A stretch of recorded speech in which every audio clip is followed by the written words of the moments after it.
a few years ago, the Nigerian domestic gas supply has grown to an all-time high of 1,500 million standard cubic feet per day, of which almost 70% of this quantity is dedicated to support the power sector. In the same time period, we have embarked on the most aggressive expansion of the nation's gas pipeline infrastructure, effective transmission and distribution of natural gas all over the country. Already, we have completed the construction of pipeline connections to all the nation's gas power plants. Also, the construction of a second 450 kilometers Extravos to Lagos pipeline system that will invariably result in doubling the capacity of gas supply from Extravos to Lagos is almost completed. The construction of 120 kilometers east to west pipeline system has commenced. Our strategy is to significantly enhance the flexibility of gas supply through the extensive pipeline connectivity that will result from the ongoing pipeline infrastructure works. By 2016, the pipeline grid connections connecting the key gas supply bases of Niger Delta would have been in place, and investors in the power sector can benefit from a more robust gas supply base. We have also reformed the commercial framework of gas supply, with the gas to power price now at a more commercial level than they were at the beginning of this effort. Precisely, we were at just about 10 cents per MCF at the beginning. Today, we are at about $1 per MCF, and we hope very soon we will hit the export parity price of a little bit more than $2 per MCF. The domestic gas price is expected to grow very, very close to export parity by 2015. It is our understanding that a viable commercial framework will not only stimulate but sustain gas supply growth.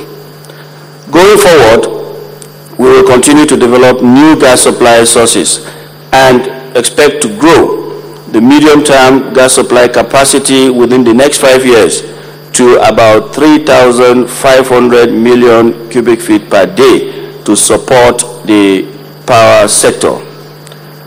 This will be equivalent to a more than 10-fold increase in supply relative to where we were at the beginning of this administration.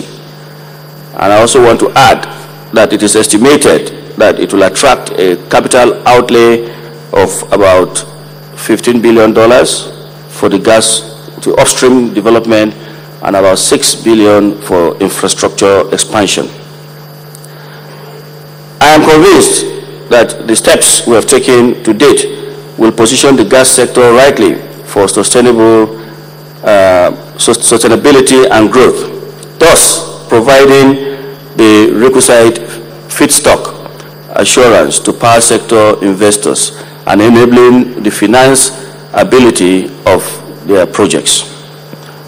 We all are aware of the gas supply disruptions of the last few months, which have impacted negatively on the power sector ability to generate sufficient power for Nigerians. This was due to pipeline vandalism on the critical Extravos-Lagos pipeline. Today, I'm happy to announce this morning that NNPC has now completed the repairs on the vandalized pipeline, ending several months of outage of over 200 million cubic feet per day of gas supply. It's now being reinstated through this pipeline, and Nigeria can expect to see an improvement in electricity generation. Before the end of the month, additional supplies are expected as repairs at the Otorogo gas plant will be completed. Other new supply projects are also expected to come on stream over the next few months, bringing available generating capacity to levels that will certainly impact on the power growth aspirations of His Excellency. Your Excellency, ladies and gentlemen, I believe the stage is now set for an irreversible growth in gas supply and electricity delivery in the country. I thank Your Excellency for the leadership and continued support given to this strategic sector of our economy. I'd like to conclude by wishing us all successful deliberations and interactions. Thank you, Your Excellency.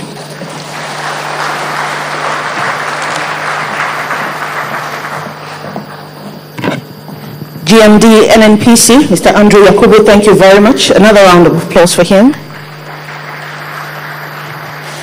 Our next speaker is a man who has traversed the world to tell the Nigerian story.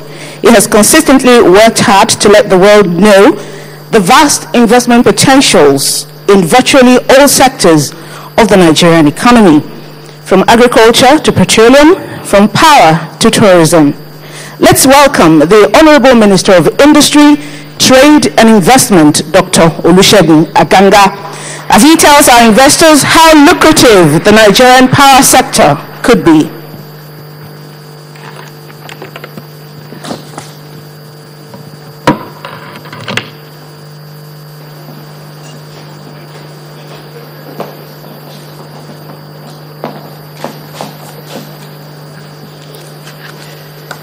Thank you, Sheim, for the very generous introduction. Your Excellency, Mr. Vice President, Architect Mohammed Namadi Sambo, our distinguished senators that are here with us today, members of the National Assembly, the Executive Governor of Kogi State, Captain Idris Wada, my colleague ministers and members of the Federal Executive Council that are here with us today, the chairman of the organizing committee, distinguished ladies and gentlemen, and more importantly, our investors who have traveled far and wide to be with us today. I am delighted to be part of this distinguished gathering, and I'm very happy to welcome you all to Nigeria, the new frontier for investment. I'm even more delighted when I hear from my colleagues here that this event today is actually oversubscribed. This is a feature which is actually very common anytime we have an investment forum that has to do with Nigeria. In China, we had more than about 400 serious investors when Mr. President went to China. I also want to commend the President and the Vice President, not only for their commitment to the power sector, but for initiating and personally supervising today's event. It was their idea, not our idea. We implemented it, they initiated it. And I must commend them because of the success we have seen today. The market for power in Nigeria is substantial, and the need for the large-scale investment in power is very clear. With the electricity consumption per capita at about 103.8 kWh, far less than Ghana with 248, and South Africa close to about 5,000. And yet, the irony of it is that the Nigerian economy today is one of the fastest economies in the world, growing at about 7% per annum, whilst South Africa is growing at 3% per annum. It is estimated that the development of the power sector will lead to Nigeria's economy growing at close to double digits annually. And you see why later. Nigeria has become the leading destination for investment in Africa. This is not Nigeria saying it.